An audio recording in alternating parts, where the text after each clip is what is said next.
Good morning. It's Thursday, May 20th. I'm Kenny Polcari, and this is host of The Party. Morning market commentary. Everything you need to know to get your day started. So what happened yesterday? Oh my God. Markets got clobbered early in the morning, but rallied into the bell. Although they all ended in negative territory, they ended well off their lows. This morning, though, U.S. futures are lower once again. Bitcoin and Ethereum have settled down after the clobbering they took yesterday. The Fed, they came out at 2 o'clock and made their announcement. Did they really say anything new, or did they just reiterate what we all already knew?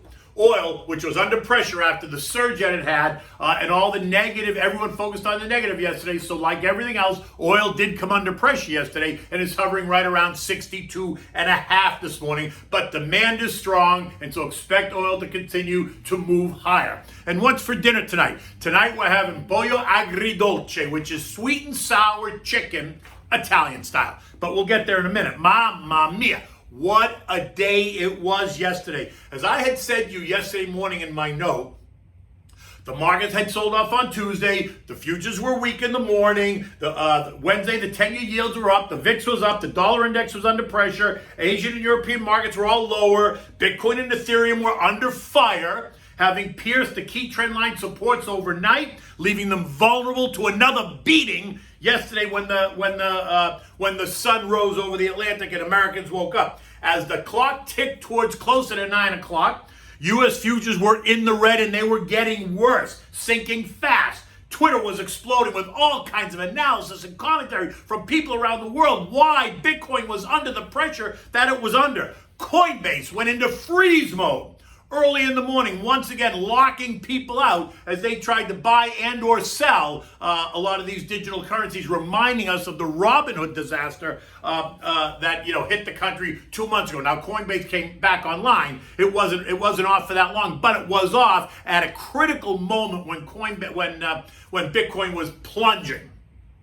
And then SPACs, have you looked at them recently? My God, they're all down across the board by 30+%. Some of them down off even more, right? All you have to do is look at the Defiance Next Generation SPAC ETF, which is SPAK, and that's an ETF that tracks all these recent SPACs that have come out to see how they're performing, what they're doing. That ETF is down 33%. As it takes a look at all the SPACs. So it's punishing everybody that piled into what was going to be the next greatest thing, the next big investment craze. Everyone was going to get rich overnight, blah, blah, blah. And all of this set the tone, right? All of this set the tone. There wasn't, no matter what positive data might have come out, it was not going to stop this train from running down the tracks.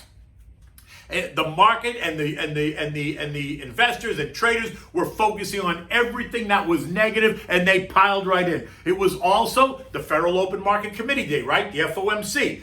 The day that the Fed was now going to expose the April 27th and 28th minutes and what everybody inside the Fed was thinking. There was rampant speculation about what the minutes would reveal and what they would not reveal. And then we got a replay from Larry Summers. Now, you all know Larry Summers, right?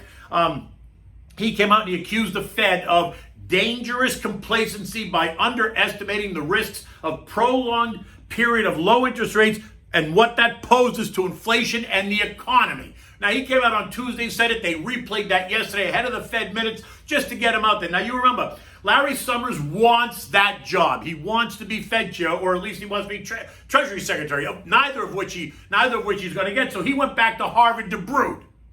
And now he's taking this opportunity to take this very public stand against the Fed to tell everybody what the Fed is doing wrong in hopes that maybe Joey might consider replacing Jay Powell when his term is up in 2 years and replace it with Larry Summers, which I don't think is happening, but watch, because this is going to be interesting to see how this story develops, to see who else starts to, raise their profile and come out with commentary that's contrary to what the current Fed chair thinks it is. And then you had another Ivy League professor come out. Wharton's Jeremy Siegel. Now, you know Jeremy Siegel. He's pushing the Wisdom Tree ETFs, and he's always on CNBC. And he's telling us that he's bracing for, get a load of this, 20% inflation over the next 3 years. And he also doesn't think that the Fed's going to be able to keep rates until zero through December 2023, something that I've been saying all along. In fact, he thinks the Fed is going to be forced to raise rates in the fall of 2021 2021, that's this year, so that's only 3 or 4 months away. That's very different than what the Fed's been telling us, right? And so that just set the tone, right? There was all the negative, and so stocks got whacked, and Bitcoin got whacked, Treasury yields soared, the VIX soared, the dollar came under pressure, and stocks got absolutely crushed. Bitcoin and Ethereum blew up on speculation about who was margined, who borrowed money, who bet the ranch, who went out and took home equity loans to go all in on Bitcoin. And as it starts collapsing, you could feel the panic in the market, right? Yesterday, I identified 2 days ago, and again yesterday, I told you that 39,800 was the trend line support for Bitcoin. If in fact it tested it and pierced it, then just watch, because then it was going to be everyone running for the exits. And I had identified 30,800 as the level where I thought it was going to find support. In fact, it blew right through 30,800 and traded down to 30,000, where it finally found some stability. And in some venues, it may have even traded below 30,000, but I'm going to use 30,000 as the low of the day. And when suddenly Elon Musk came out and he started using Twitter, saying that Tesla's got diamond hands, once again sending, he did it all in those emojis, right? Sending another cryptic message about what that really means. And so that's when Bitcoin found stability. And in fact, they rallied it right back up to 39,000 after that Twitter meme came out, suggesting that Tesla is not only not selling their Bitcoin, but in fact is probably buying more. And that's what sent everybody scrambling, right? And then you had all the business cable channels, trying to find anybody who's considered an expert in the field to get on TV to tell everybody what's happening and what should we do, and oh my God, the world is coming apart. And they did exactly what you would expect them to do. They all got on TV and they said, nah, what are you worried about? This is completely healthy. Is that, cryptos and Bitcoin are still in their infancy, and so therefore people should expect volatility. I mean, look, we're not talking about American telephone here. We're talking about a whole new technology that will certainly change the world down the road, but right now remains in its infancy and is quite volatile. And to that, I do agree. I do agree that it is in its infancy, and I do agree that it's volatile, but I also agree that people have gotten in, people who don't understand, have gotten in, and they've gotten into a point where they bet the ranch, which is something you should never do, but they have, which is only creating more of this volatility. One way or the other, it did rally back. And this morning, like I said, it's still trading around 39,000, 40,000. It's trading right there as it digests all the destruction that it took on yesterday, right? At one point early in the day, the selling put all kinds of pressure on stocks. The Dow fell almost 600 points or 1.6%, piercing its 50-day moving average, which is a technical breach. The S&P also pierced its 50-day moving average, another technical breach. Remember that NASDAQ and Russell have already pierced both the 50 and the 100-day moving average, and the NASDAQ almost breached its 200-day moving average yesterday. So these are all technical signals that many people will watch to get a sense of the market, the internals of the market, and what the next move may or may not be. In the end, though, like I said, as the day moved on and things seemed to calm down a little bit, Bitcoin rallied back, so the pressure was kind of off on Bitcoin, and the focus once again turned to opportunity, and we saw the market rally into the close. Now, again, they all ended down, but well off the lows. And then at 2 p.m., we got all the news we've been waiting for, right? The minutes from the Fed, and what did it reveal? They revealed that some members are cautiously optimistic about the recovery, and that there are some, and we know who they are, Eric Rosengren and Kaplan, that would be open to discussing the start of a taper conversation at some point. And while there are others that are favor holding the line, and we know who they are as well. And it was also noted that a majority of the group favor Powell's view that the Fed will give you plenty of time, plenty of warning, plenty of notice before this even starts happening. And bam, that's it. So I would say consider yesterday the first warning, because what they're setting us up for is a talk in this conversation. Because look, We all see it, and in fact, they talked about it. They see the recovery is happening. They do see upward prices on pressure, although they still call it transitory. The fact is that they do see it. And now that they reiterated once again in these minutes, and I'm sure there'll be more about it today, the sense is from a lot of people that this conversation, this taper conversation, is going to start to happen sooner rather than later. And my guess is we're going to start to see that conversation probably happen by the fall, late summer, maybe August, maybe it's September. Maybe it's not August, because August is typically a quiet month in terms of data and all that, people on vacation, whatever. So maybe it's September. But I do think that yesterday was the first warning. And I think there'll be more warnings to come as we move through the summer. But consider yesterday the first warning. Now, and like I said, was there really anything new in what we heard yesterday? Or is it just everything that Powell's been saying? And in fact, I think it's everything that Powell's been saying. I don't think we learned anything new. I think the whole conversation about, yeah, we're going to give you plenty of warning. And yes, there are people, there's a split building now inside the Fed, but we knew that as well because of the Rosengren comments a couple of weeks ago, the Kaplan comments, which are splitting from what Powell said. So again, that's not something that's new. We knew that. But I think what they're setting us up for, is in fact that conversation about the taper. And look, all you have to do is look at the housing market. I mean, the red hot housing market, and many questioning, does the Fed still need to be supporting mortgage-backed securities, right? Do we still need to be buying $40 billion of mortgage-backed securities every month in support of the housing market? And I think the answer to that question is probably no. And I think that's going to be certainly part of the conversation over the next couple of months to prepare the markets to send out the warning that this conversation is coming. Now, that doesn't necessarily mean that rates are going to start to rise. I mean, Jeremy Siegel thinks rates are going to rise in the fall of 2021. I don't think so. I think if they start to rise, they're going to rise in 2022, but certainly not in 2024, or at least in my opinion. Look, this morning, so that was yesterday, right? And by the end of the day, you saw the Dow lost 164 points. The S&P ended up down 12. The NASDAQ was only down 4 points. That was a huge win for the NASDAQ. And the Russell gave back 17 points, right? As everyone kind of really sat on the edge of your seat all day yesterday because you weren't sure which way it was going to go. This morning, the tone's a bit different.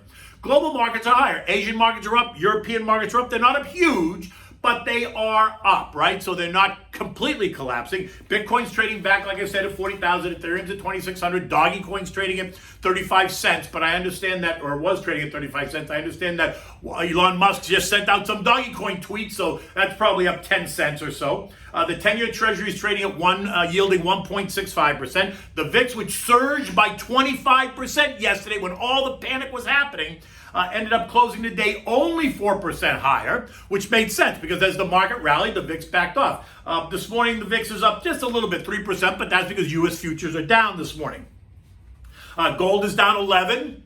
The dollar continues to trade in the 90 level, and all again while U.S. futures are pointing lower. Now, they are still lower, but they're up from where they were at 5 or 6 o'clock this morning. So while they're still negative, the Dow's down about 100, the S&Ps are off right now about 10, the NASDAQ's off 20, and the Russell is off 6 points. That's up from where they were earlier this morning. And then we talk about some of the latest crazes, right? SPACs and crypto and many of the tech disruptors represent really the frenzy, the latest frenzy in the market, right? Where everyone wanted to go, everyone's going to get rich quick, and here was how we were going to do it. And they're being repriced right now, right? SPACs are down. I already said that across the board. Crypto has been getting crushed, although it's still, you talk about Bitcoin at 40,000, it's down from 65,000 recently. And a lot of these tech disruptor names have certainly gotten repriced and continue to get repriced, right? So it makes sense that the broader market is going to take notice. And the broader market is taking notice.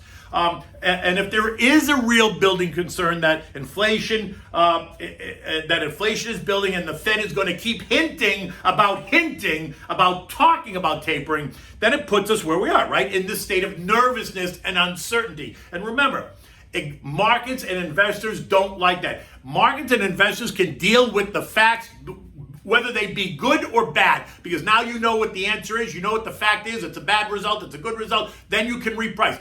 The markets get anxious and nervous when it doesn't know the facts, right? When they remain uncertain. And so right now we're in this period of uncertainty, which is why we're seeing all this volatility. This will soon also calm down once we get more direction and more clarity.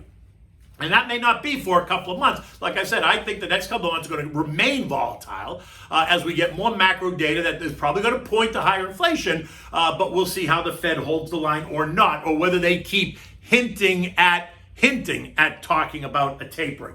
Remember that, investing is always dynamic. It's not static. Doesn't mean, you whip around all day long, but it means you take the opportunity when it presents itself to strengthen and rebalance maybe your portfolio. Eco data today includes the Philly Fed and initial jobless claims and continuing claims, none of which are going to affect the direction of the markets today. Nobody's really going to pay attention to what those numbers are after what happened yesterday. There's going to be much more focus on the churn, right? And on the internal damage that was potentially done to some names yesterday and kind of what investors are going to look at. The Europeans are, like I said, are all pushing it aside this morning, seemingly ignoring what happened yesterday in the crypto space, and even the taper talk, even the Fed talk, right? Even the hinting about a taper talk, right? So all the European markets are up small. They're not up huge, but they're up about 0.25%. But they are up, right? Oil, like I said, got hit hard yesterday, along with everything else during all the pandemonium, right? Traders ran right away and took money off the table. Why? Because oil had this big surge. It's the same thing. They're going to take money off the table where they can. But remember, as in oil, as in stocks, as in cryptocurrencies, whatever it is, every time there's a seller, there has to be a buyer. So when people say, oh my God, everyone's running out the door, that's not true. Half the people are running out the door while the other half are running in the door. You have to keep that in mind, right? Because a stock can't trade unless there are two sides. There has to be a buyer, there has to be a seller. And so when that happens, all it talks about is transfer of risk, right? So today, you may think, people that sold Bitcoin yesterday at 30,000 were panicking. They just had to get out. Well, now they're looking at themselves as it's trading at 40,000. They're kicking themselves in the backside because they panicked. It was an emotional decision. They got out. They didn't know what to do. They thought the world was coming to an end. That's exactly what you shouldn't do. One way or the other, demand is still strong. U.S. crude inventories increased by 1.3 million barrels last week, which is, would be a negative. But guess what? The expectation was for them to increase by 1.6 million barrels. So in fact, it increased less than the expectation, which suggests that demand is still out there because it didn't increase as much, and so therefore there's more demand. And so like I said, I'm still in the camp that demand is going to outstrip supply and oil prices are going to start to move higher as we get closer. Now next week is Memorial Day weekend, the official kickoff of the summer season here in the Northern Hemisphere, so keep your eyes on that. Bitcoin, like I said, trading at 39,000. Ethereum's at 2,600. The S&P closed last night at 4125. It tested as low as 4,061, piercing its 50-day moving average at 4,081.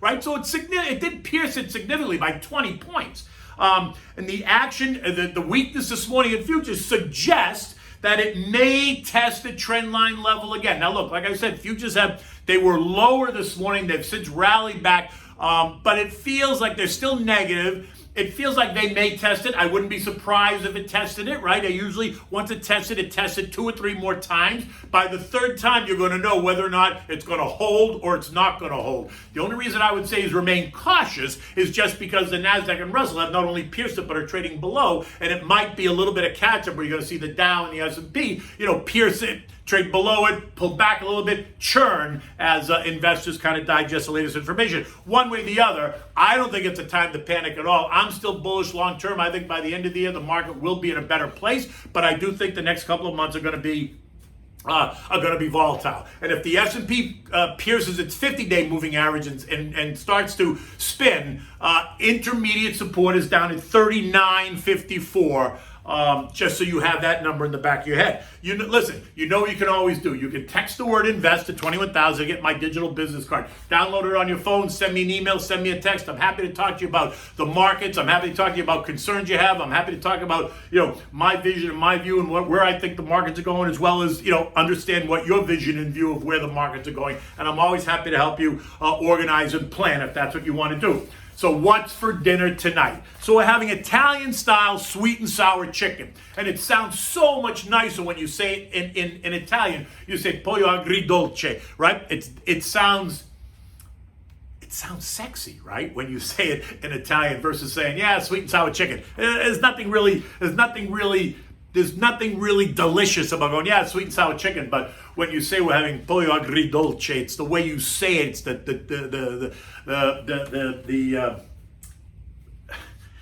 the way it just rolls off your tongue. One way or the other, it's not a difficult dish to make, and it's a great family dish.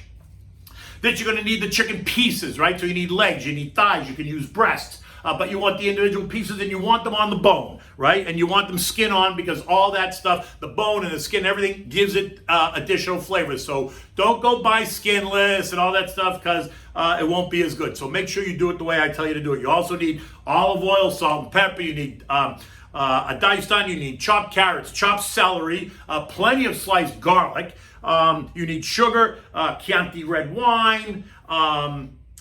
You need Chianti, you need red wine vinegar, you need orange juice with the pulp, because you want the pulp from the orange juice because it adds texture and depth to the dish. And you want sliced almonds. Now look, some people don't like almonds, that's fine. I like almonds, they're optional, because it adds a different depth to the dish. But if you like them, use them. If you don't like them, don't use them.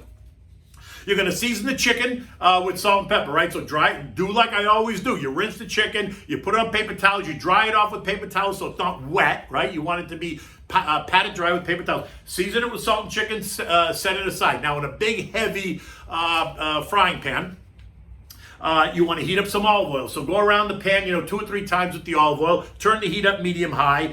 Get the olive oil hot. And then add the chicken pieces to the olive oil to sear them, to get them nice and brown. Now remember, don't overcrowd the pan, because the chicken will draw the heat from the pan and they won't brown right? So if you have to do it a couple of times, do it a couple of times. It's not the end of the world. You want the pieces to be nice and brown on all sides. So if you have to do it a couple of times, brown these pieces and take them out, set them aside. Heat the pan up again, then do it again. Repeat it until you're done browning all the chicken. Now, set it all aside. Take it out of the pan, set it all aside, and just wait. Now, in that same pan, you haven't rinsed it out, you haven't done anything. In the same pan, add everything else. Add the garlic, add the carrots, the celery, the onions, and saute it for 10 minutes, all right? So you're going to add those 4 things and saute it for 10 minutes because you want those vegetables to start to get softened a little bit. So, and listen, don't let them burn. Stand there and move them around. You know the drill. I don't need to explain that to you. And after about 10 or 15 minutes, when you're comfortable with they're starting to soften everything, you're going to add a 1/4 cup of sugar, right? White sugar. You're going to add a cup of Chianti wine. You're going to add a 1/2 cup of red wine vinegar. You're going to add a 1/2 cup of orange juice with the pulp. And then you're going to add the almonds, right? The sliced almonds. You're going to put it all in there. You're going to bring it to a boil. And once it starts boiling, you're going to put it down to simmer. You're going to stir it around so it all mixes. You're going to give the Chianti wine, the alcohol in the wine, a chance to kind of evaporate just a little bit. So maybe you leave that, let that, bring it up to a boil, then turn it down to simmer and leave it for 5 minutes. You're stirring it, making it all nice. And then you're going to take the chicken pieces and add them back to the pan. This is where you're going to add all the chicken pieces back. So you have to make sure you have a pan that's going to accommodate all your chicken pieces. And at this point, you can kind of, mush them in there because they're already browned. Now they're just going to kind of simmer in the pan.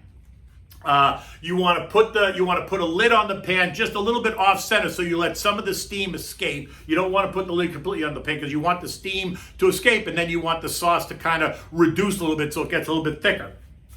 You let that cook for maybe 30 minutes.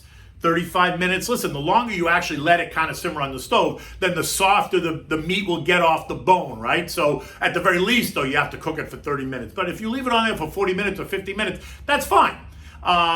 Because it's not gonna hurt you to cook it more, right? Because like I said, it'll just get softer, it'll fall off the bone. Once it's done, you remove the chicken from the pan, but you have to be careful because if the chicken's soft, as you start to pick it up, it'll start to fall apart. So do it gently because you don't want to destroy the chicken, right? You want a nice, put it on a, present it beautifully. You want to do it on the platter. And then you're going to taste the sauce. After you take all the chicken out, taste the sauce. See if it needs adjusting. Does it need a little bit more salt? Does it need a little bit more pepper? Is it okay? If it isn't, just adjust it as you see fit. And then you're going to take a big spoon and you're going to take the sauce and you're going to spoon it over the chicken, right? So you're going to serve it on a big family-style platter. You're going to spoon the sauce over the chicken, and then you're going to serve it. It is a great dish. Like I said, it's not difficult to make. Once you get it to the simmer point, it probably takes you a half an hour to get it to the simmer point, and then it simmers for at least another half an hour. So you should probably book an hour and 10 minutes to make this meal. But like I said, if you let it simmer for longer than even the 30 minutes, it's not gonna hurt, and it's only gonna help the dish get better, right? But it will soften, and so just be careful. Anyway, one way or the other, that's what's for dinner tonight. The day's about to get started. Let's strap in and see what happens. One way or the other, take great care, and I'll see you in the morning.